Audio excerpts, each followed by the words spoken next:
Meus irmãos, a paz do Senhor. Amém.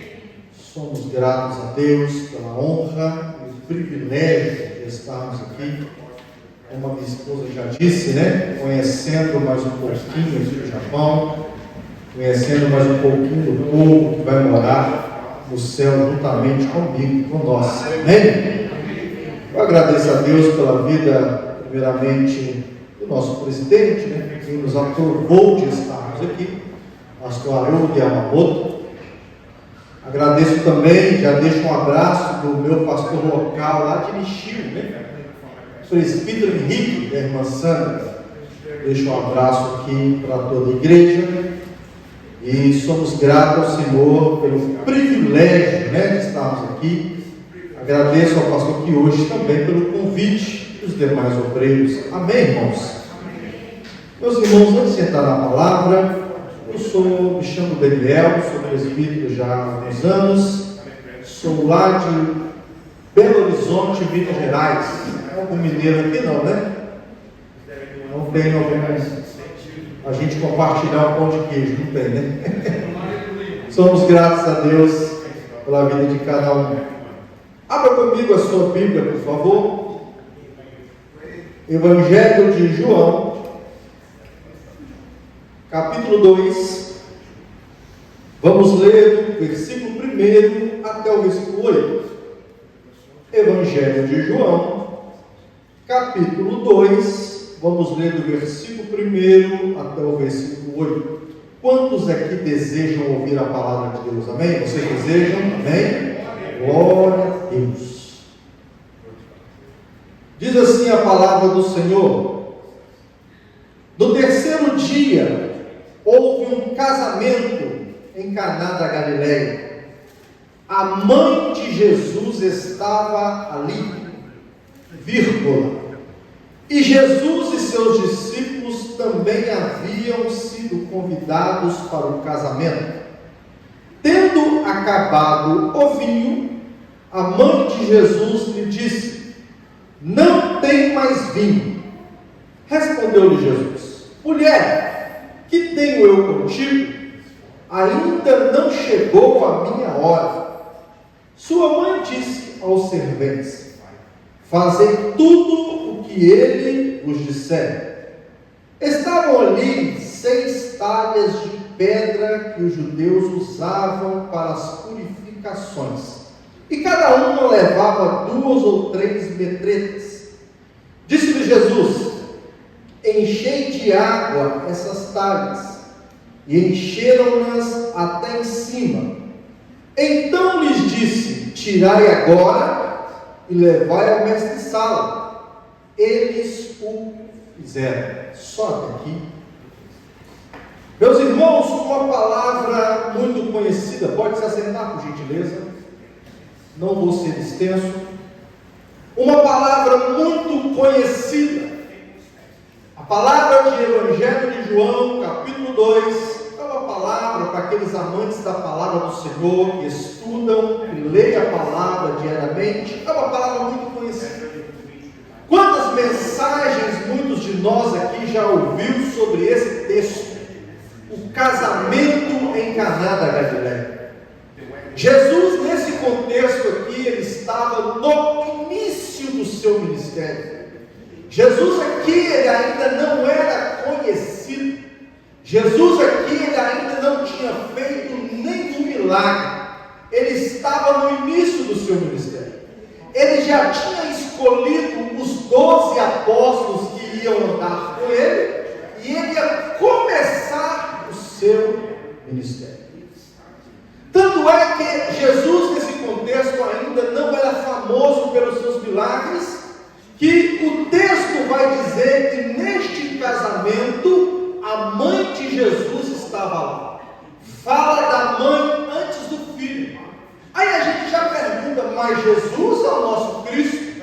Jesus que é o importante, a Bíblia toda direciona para Ele. Mas como Ele ainda aqui na terra não era famoso, não era conhecido, não tinha feito nenhum milagre, nesse contexto a mãe veio primeiro no texto. Os católicos romanos, eles pegam esse texto para mostrar o filho. Mas nós já aprendemos desde cedo que não é a mãe que faz milagre, é o filho. É o filho que faz milagre, é o filho que cura, é o filho que restaura, é o filho que faz, é o filho que promete, e é o filho que um dia prometeu nos buscar. Mas aqui Jesus ainda não era conhecido, início de seu ministério. E houve um casamento, e o texto vai dizer: a mãe de Jesus estava lá, vírgula, e Jesus e os seus discípulos também estavam. Irmãos, um casamento judeu, se você der um Google aí, ou fazer uma pesquisa, não precisa ser muito avançado, sobre casamento judeu, vai falar de algumas peculiaridades. Casamento judeu não é parecido com o nosso casamento cristão de hoje em dia, né? O casamento judeu, para começar, ele durava 7 dias. A festa durava 7 dias. Era um grande momento. Quando nós falamos desse casamento, para os entendidos, esse casamento ocorreu em um vilarejo dentro de Caná da Galileia, da cidade de Caná da Galileia, e ali todo o vilarejo foi convidado para a festa de casamento. Imagine você, pai, que tem uma filha jovem que vai casar, você bancar todo o vilarejo 7 dias de comida e bebida. Todos largavam o seu trabalho. Todos largavam. Se era na pesca, parava-se a pesca. Se era o plantio, parava-se o plantio. Se era momento de colher, colhia o que tinha que colher, porque ia ficar todo mundo 7 dias sendo bancado pelo noivo na festa de casamento. Que prejuízo o pai tem aqui, hein? E o noivo também. Para bancar todo mundo 7 dias, comida e bebida. Detalhe, não podia faltar nada. Ali todo o vilarejo foi convidado para o casamento. O texto nos aponta que Maria era muito íntima do casal. Maria era muito íntima daquele casal. Então, no ritual judeu, o noivo ia buscar a noiva, aleluia, e trazia a noiva para o lugar de morada, onde eles iam morar depois do casamento. E ali ocorrendo essa festa de casamento, eu começo a dividir essa mensagem, não vou ser extenso, como milagre no trajeto. Eu coloco o título dessa mensagem. E Maria, muito conhecida dos noivos, estava ali, a festa estava cheia. Irmão Daniel, como é que você prova que a festa de casamento ali estava cheia? A Bíblia vai dizer aqui, onde é que nós lemos, que haviam 6 talhas de pedra que ficavam na porta da casa. Para quê? Para os judeus purificar, lavar as suas mãos, lavar o seu rosto, talvez lavar os seus pés, para adentrar dentro da casa, dentro da festa. Havia um ritual de lavar primeiro e entrar depois. E a Bíblia vai dizer que essas talhas estavam vazias. Talhas vazias, festa cheia. Talhas vazias, lugar lotado. Ali acontecendo a cerimônia, acontecendo toda a festança ali, muita comida, muita bebida, muito vinho. Acabou-se o quê? Acabou-se o vinho de repente. Meus irmãos, quer um escândalo pior do que acabar vinho de festa de judeu? Não existe. Podia faltar tudo numa festa judaica, mas não podia acabar o vinho. Mas o vinho acabou. Quem identificou que o vinho acabou? Maria. O texto fala que Maria identificou, Maria e os outros servos identificou que o vinho estava acabando. E ela fala: nós precisamos resolver isso. Sem vinho, sem festa. Quando nós traduzimos o vinho no contexto judaico para nós cristãos, o vinho simboliza alegria, compartilhamento, presença, amizade, olhar no olho. O vinho simboliza simboliza alegria, simboliza contentamento. Talvez você chegou aqui essa noite um pouco triste, cabisbaixo. Só Deus sabe o que você tem vivido nesse Japão tão difícil, né, irmãos? Mas fica tranquilo, Deus está aqui para repor o vinho que está faltando na sua vida. A alegria vai voltar a ser uma rotina na sua casa. É o que nós já começamos a profetizar em nome de Jesus. Faltou vinho. Maria identificou que ninguém podia resolver o problema, a não ser um que estava na festa: Jesus de Nazaré. Jesus podia resolver aquela situação do vinho.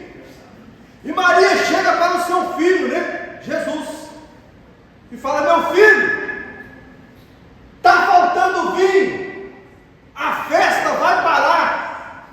Jesus responde: mulher, que tenho eu contigo? Ali não há uma má resposta. Ali é Jesus falando assim: olha, eu sou convidado, eu vim participar aqui também da festa. Eu não tenho mais ali o que eu podia fazer, mas eu sou convidado. Mas ali Maria fala: o vinho está acabando, quem pode resolver está presente. Falta vinho, mas quem pode repor está presente. Pode faltar no que for da nossa vida, o que não pode faltar é a presença de Deus. É quem resolve, é quem dá vitória, é quem responde, é quem ajuda. Pode faltar tudo, mas não pode faltar Jesus na nossa casa, na nossa vida, na nossa família.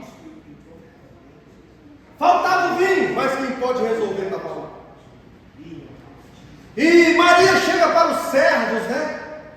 Casamento bem organizado.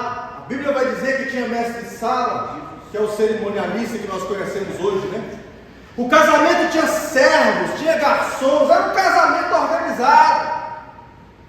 Aí Maria chega para Jesus e fala: meu filho, só você pode resolver.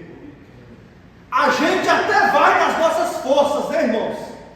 Mas tem situação na nossa vida que a gente não pode resolver. Mas Jesus pode resolver para nós. Até onde nós possamos ir, temos que ir, temos que enfrentar, temos que tentar resolver. Quando chegar o nosso limite, aí entra papai. Papai entra, resolve, derrama um milagre, faz a obra. Se tiver que curar, cura, porque Ele é Deus. Aí Maria fala para os servos: olha, faça tudo o que Ele vos disser. Até agora eu falei, eu ajudei, eu ordenei, mas eu não posso fazer mais nada. Agora vai entrar meu filho Jesus, aquele que pode resolver o impossível. Aí Jesus chama os servos, né? Coisa linda esse texto. Chega para os servos e eu posso imaginar tudo acontecendo na cozinha. Eu vou dividir, né? Eu vou fazer uma figura de linguagem aqui. Estava todo mundo na sala, bebendo, comendo, participando, se alegrando do casamento. E as coisas acontecendo na cozinha, né? A necessidade, a falta das coisas, a identificação de Maria que o vinho está acabando. Quem estava na sala não estava identificando nada, estava comendo, estava bebendo, estava se alegrando. E quem estava na cozinha estava de cabelo em pé: vai faltar vinho, está acabando, como é que a gente vai fazer? A festa está cheia. Cozinha, nesse contexto, lugar de identificar problema, lugar de identificar que algo vai faltar, mas também lugar de identificar que Jesus está presente na casa para resolver a situação. Tem gente que só fica na sala recebendo: eu recebo, eu quero, enquanto tem gente que só fica na cozinha tentando resolver os B.O.s da vida. Eu costumo identificar esse problema como a vida de um obreiro, a vida pastoral, a vida da esposa do obreiro, a vida daqueles que estão liderando esperando. Quantas vezes a festa está boa na sala, mas o obreiro está ali, meu Deus, como é que eu vou resolver, como é que eu vou pagar, como é que eu vou ajudar? Tem cultos que às vezes o pastor sai com a cabeça doendo, a igreja está orando, mas o pastor com a cabeça doendo, porque ele está identificando o problema na cozinha. Que nós possamos ser mais participantes da vida da igreja, aleluia. Sabemos que o ministério é difícil, que as coisas da igreja não têm sido fáceis, estamos vivendo dias difíceis. Não fica só na sala recebendo, participa também dos problemas da cozinha. Oh, glória, aleluia. E ali Maria identificou um problema ali na cozinha. Se não resolver a situação do vinho que está acabando, o problema vai chegar aos convidados lá na sala. Eles ainda não perceberam, mas vai chegar lá. Mas aí Jesus chega, né, irmãos? Chama os servos e fala: olha, eu posso imaginar a cara dos servos. Jesus ainda não era conhecido, não tinha feito milagre. Talvez os servos poderiam estar perguntando assim: quem que é esse homem que quer me dar ordem? Maria nós já conhecemos, é amiga da família, mas o filho dela nós nunca nem vimos. Quem é ele para nos dar ordem? Ele é simplesmente o homem do milagre. Ele é aquele que pode resolver situação. O mundo ainda vê Jesus como um homem estranho, um homem da história, um homem que até marcou a sua geração pelas suas palestras, mas nós, a igreja de Cristo, assembleanos, nós cremos que Jesus não foi apenas um grande líder, mas ele era um gerador de milagres, ele era um homem que resolvia problemas. Mas aí Jesus chega para os servos e fala: olha, vocês vão pegar essas talhas de pedra, 6 talhas, né?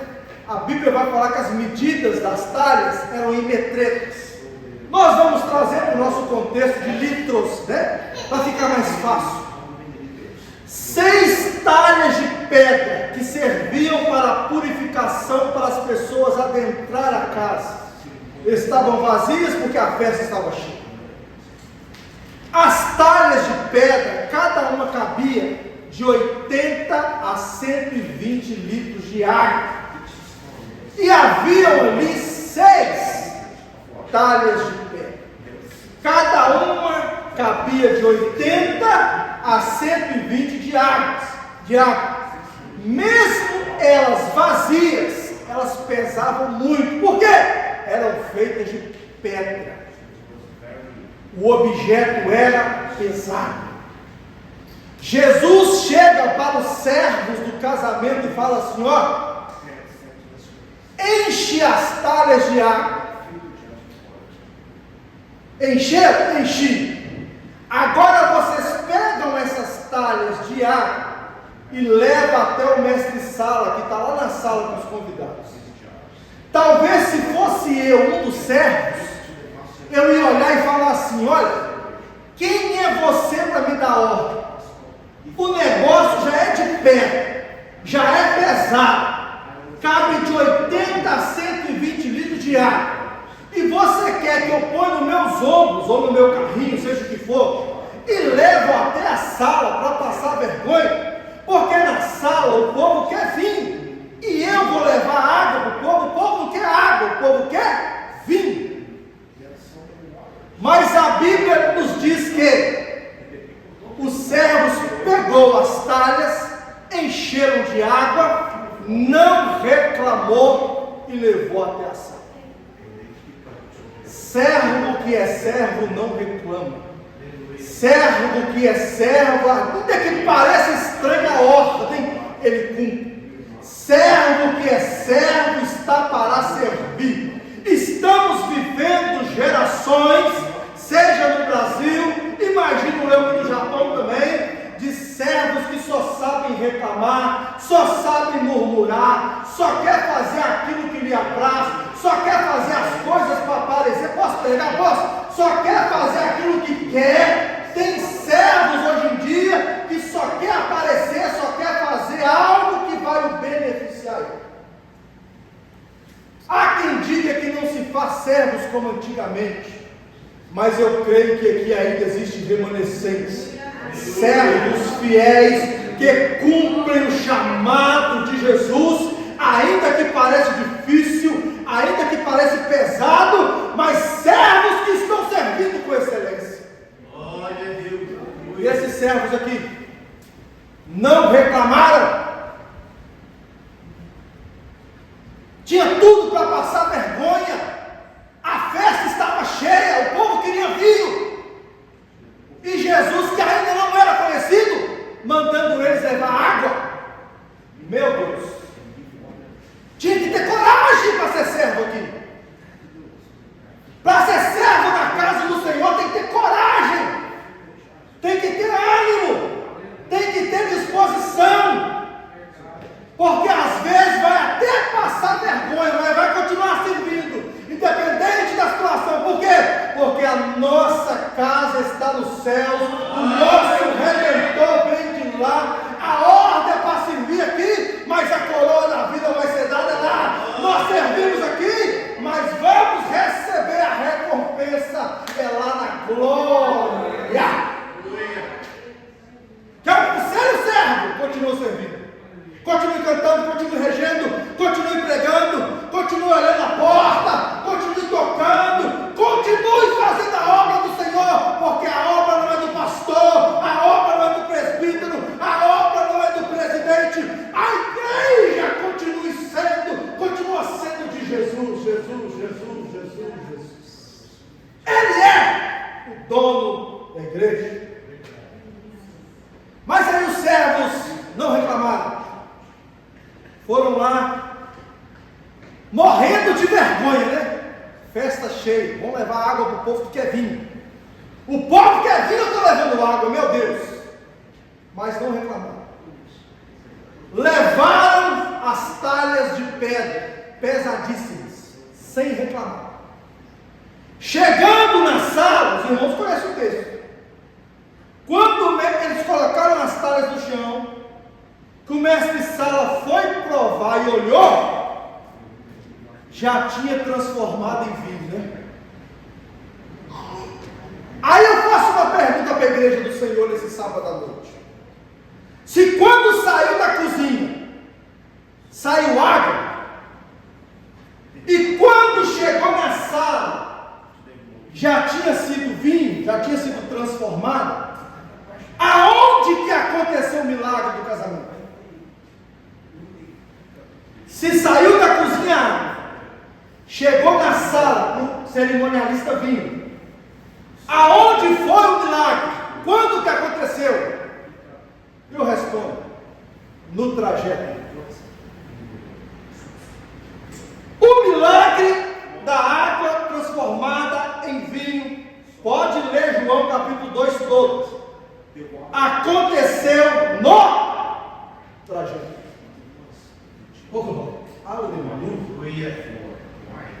Sabe aquilo que você busca, que você clama, que você chora pela madrugada, que você pede ao Senhor, seja uma cura, uma salvação familiar, um problema na justiça, um problema no consulado, seja o que for a sua dificuldade, sabe aquilo que você clama? Fica tranquilo, está no trajeto. Fica calmo, está no trajeto. Acalme o seu coração e lance ansiedade sobre Jesus, porque o seu milagre está no trajeto, está no trajeto, está no trajeto. Não é hora de parar, não é hora de desanimar, porque está no trajeto, vai chegar, vai chegar, vai chegar em nome de Jesus. E quando a gente pega os textos bíblicos sobre milagre no trajeto, a gente volta lá no livro do Êxodo, né? Quando o povo sai do Egito rumo a Canaã, terra prometida, não é isso? Moisés, o libertador do povo, o povo enfrenta 40 anos de deserto para chegar lá em Canaã. Quantos conhecem? Quantos conhecem? Muito famoso esse texto. O milagre maior era Canaã. Mas Deus foi fazendo diversos milagres no trajeto. Não subestime, não deixe lado, não abandona o trajeto não, viu? Deus tem algo para fazer em nossas vidas no meio do caminho. Às vezes nós esperamos só o final, né? A hora da cereja do bolo, a hora de colher o que plantamos a vida toda. Esperamos o final. Não espere só o final. Deus tem algo ainda para fazer na sua vida no caminho, no trajeto, no caminho, no trajeto. No caminho tem também milagre de Deus. Você crê? Tem milagre de Deus no trajeto. E que milagre que Deus fez no trajeto? O povo rumo a Canaã enfrentando 40 anos de deserto. Um trajeto que era para ser curto. Um trajeto de aproximadamente, colocando em linha reta, um pouco mais de 400 quilômetros. Não gastava 40 anos para chegar. Dias e dias andando, talvez meses, chegaria tranquilo. Mas demoraram 40 anos para chegar à terra prometida. E mesmo assim a velha guarda, praticamente ninguém chegou, né? A não ser Josué e Caleb. Mas, nesse trajeto de 40 anos, fato é que Deus cumpriu a sua promessa. Mas por que o povo demorou tanto tempo para chegar lá? Por dois motivos. Pergunta, quais? Dois motivos que um trajeto de 400 quilômetros demorou 40 anos.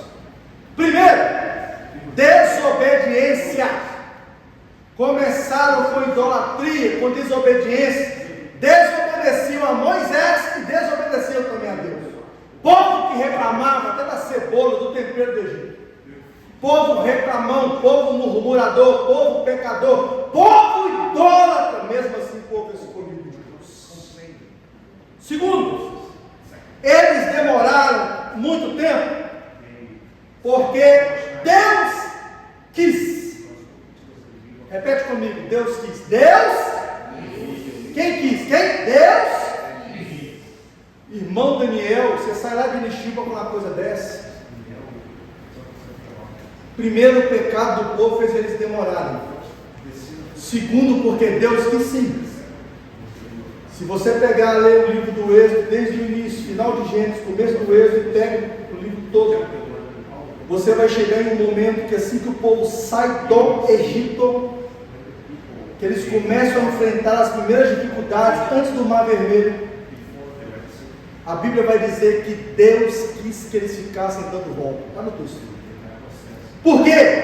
Porque eles iam encontrar os filisteus, iam desanimar e voltar para o Egito. Então, para que eles não desanimassem de ver gigantes, ver filisteu, ver um povo inimigo e voltassem para o Egito, já estavam doidos para voltar, né? Para cebola. Imagina a hora que visse um exército forte. Então Deus quis que eles dessem algumas voltas para poder no final chegar. Então às vezes você pensa que está dando volta, pensa que está demorando, pensa que está difícil. Ai, o diabo não quer que eu chegue. Não, talvez é Deus que quer, tá? Eu preciso pregar a verdade. Talvez é Deus que está fazendo demorar um pouquinho para a valorização no final ser maior. Não perca o ânimo. Deus está no controle e Ele tem milagre no trajeto.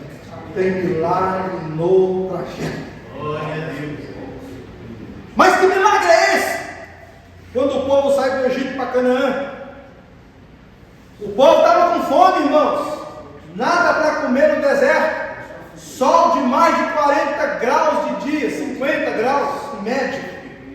Frio, terrível de noite. Nada para comer. Aí entra quem pode resolver, né? Querem carne? Cordonizes descendo do céu para alimentar carne de primeira qualidade. Está com sede? Tem água que vai sair da rocha para matar a sede de todo mundo. Ah, meu sapato está acabando. A partir de agora vai durar mais a sandália, a roupa também vai durar mais, para você chegar inteiro no milagre. Fato é que antes do milagre final, o Senhor tem um milagre no trajeto. Estou com você no trajeto e vamos chegar junto até o final. Oh, glória. Milagre no trajeto. Aí o mestre Sala, voltando ao texto, olha para as talhas e fala: Porque naquela cultura, casa cheia, festa cheia, casamento estava bombando. Se costumava primeiro a colocar o vinho ruim, para no decorrer da festa colocar o vinho bom. Havia duas qualidades de vinho ali, né? Quem já foi do mundão aqui sabe, que já bebeu muito, como eu, sabe que é o contrário quando a gente bebia. A gente tomava primeiro o uísque bom, a cerveja boa, entre aspas, que nada presta, né? Bom, entre aspas. Quando já estava todo mundo bêbado, o que viesse, tomava. Era assim ou não era? Quem já bebeu? No contexto de Jesus, era o contrário. Primeiro vinho de menos qualidade. No final da festa, o vinho bom. Irmãos, isso aqui é lindo. Porque quando chega para o mestre Sala, o vinho era da melhor qualidade que estava ali naquele ambiente. Segundo, o vinho estava dentro das talhas. Talvez quem fosse convidado a esse casamento ia falar assim: uai, sou mineiro, né? Uai, vinho dentro da talha, o lugar de vinho é odre. Como pode, né? Como Jesus fala lá nos evangelhos, deixar o vinho ruim, né? E dentro do odre esquecer do vinho bom. O lugar de colocar vinho chama odre. O vinho está na talha, lugar de purificação. Aí, como o milagre de Deus sempre é completo, posso imaginar que quem estava lá fala: olha, é tanta fartura nessa festa que talvez nem cabe mais vinho no odre, colocaram até na talha. Vocês estão entendendo? É tanta fartura, o vinho está tão bom, a qualidade está tão boa, é tantos vinhos como ninguém nunca viu, que nem está mais no odre, está na talha. Sabe o que eu entendo com isso? O milagre do Senhor para as nossas vidas é além do que nós pensamos ou imaginamos. Você pede uma coisa, Deus vem com a bênção muito mais avançada e mais completa do que você já pediu. E falar de milagres nos nossos dias é um pouco complexo. Por quê? Duas situações. Eu estou partindo para o fim. Há quem fala muito de milagre, há algumas igrejas, principalmente neopentecostais, que falam muito de milagre, milagre, milagre, porta, porta, porta, porta, e fala pouco do Evangelho da cruz. E a gente sabe que o Evangelho da cruz não é fácil. O Evangelho que nós pregamos é difícil. A caminhada com Cristo é complicada. Tem hora que dá vontade de parar? Tem hora que nós pensamos em desanimar? Tem, somos seres humanos. Mas é prazeroso estar aqui nessa noite, adorando e glorificando o nome do Senhor. Ainda que é difícil para estarmos aqui, mas há um prazer, uma presença que nos envolve, que a gente não consegue deixar de lado. Então tem gente que fala muito de milagre, pouco do sofrimento da cruz. Em contrapartida, tem gente que fala muito da cruz e tem que falar mesmo, é o nosso símbolo, amém, irmãos? Mas está deixando os milagres que Jesus ainda faz. Só fala da dificuldade da caminhada, só fala de choro, só fala de aguentar, só fala de tristeza. Não, Deus ainda continua fazendo milagres.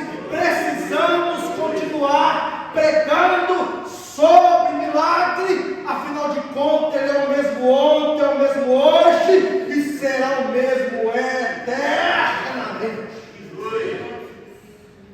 É dois pontos: quem fala muito e quem não fala nada.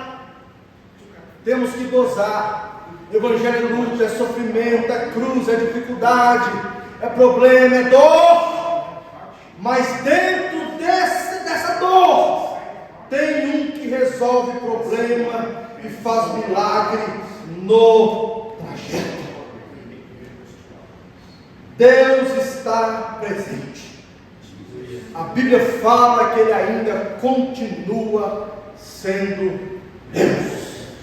Os dias não são fáceis, mas Deus continua sendo o mesmo. Você está preparado para colher milagres na sua trajetória? Irmão Daniel, o senhor não sabe o deserto que eu estou passando, a dificuldade que eu estou enfrentando na minha casa, na fábrica, na faculdade, na escola, até mesmo na igreja. O senhor não sabe? Não sei mesmo, mas eu sei que Deus pode fazer milagre. Isso eu tenho certeza, que Deus pode fazer milagre. Não pare a caminhada, não abandone a igreja, não saia do propósito, porque está chegando a nossa vitória, está no trajeto. Fique de pé, por favor. Aleluia. Eu faço uma oração e já passo o microfone. Cadê o grupo de louvor para nos ajudar com o louvor, por favor? Irmãos, nós oramos para trazer a mensagem. Onde nós vamos? Nós temos a certeza de que a mensagem que nós escolhemos, ou melhor, é o Espírito Santo quem escolhe. E se Deus nos trouxe aqui essa noite, nesse sabadão, né, para falar de milagre no trajeto, eu tenho a certeza de que Deus tem milagre para algumas pessoas aqui. Talvez hoje o teu choro vai cessar. Hoje é o dia de acabar o choro. Hoje é o dia do alívio. Hoje é o dia da alegria maior. Hoje é o dia do vinho novo, oh glória. Mas se mesmo ainda não for o final, Deus está nos prometendo através da sua palavra, e Ele vai caminhar com a gente no deserto. O deserto pode ser quente, pode ser frio, pode ser difícil, pode ninguém não nos ver, mas Deus está conosco, está enfrentando conosco o deserto. E nós vamos chegar até o final, em nome de Jesus. Essa oração que eu faço, antes de passar para o nosso pastor, é para te encorajar, não desistir, viu? Não parar a caminhada, não abandonar a igreja, não parar o ministério, não parar de louvar, não parar de reger, não parar de pregar. Não é hora de parar. Não é hora. Tem milagre no trajeto para nós. Não para, não para, não para, não para. Essa oração é para te encorajar. É para te encorajar a não parar, mas está vazio, não tem problema. Quem precisa estar, está aqui. Que é o dono da festa, Jesus. O dono do milagre, aquele que faz, aquele que resolve, aquele que cuida das suas promessas. Pai, em nome de Jesus, nós estamos aqui, Senhor, porque nós cremos no milagre do Senhor. Nós cremos que o Senhor continua a fazer milagres. Nós sabemos que a caminhada é difícil. E nós às vezes precisamos ver algo no trajeto, Senhor. Ver milagres, ver algo acontecendo. E às vezes não vemos nada, mas cremos que o Senhor está vendo, que o Senhor está no controle, que o Senhor está acompanhando. Pai, eu sei que o Senhor